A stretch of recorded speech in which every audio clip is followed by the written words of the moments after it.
புல்லு கட்டு தூக்கிக்கிட்டு போற பொம்பள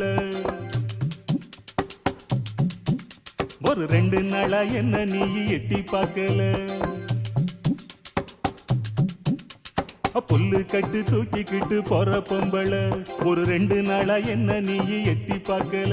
அட காத்துக்கிட்டு நிக்கிறண்டி தென்னந்தோப்புல என்ன கண்டுக்காம போறைய நீ அந்த வாக்கல அட காத்துக்கிட்டு நிக்கிறண்டி தென்னந்தோப்புல என்ன கண்டுக்காம போறைய நீ அந்த வாக்குல கல்லு கட்டு நோக்கத்துல வந்த மாப்புள்ள இப்ப சுத்தி சுத்தி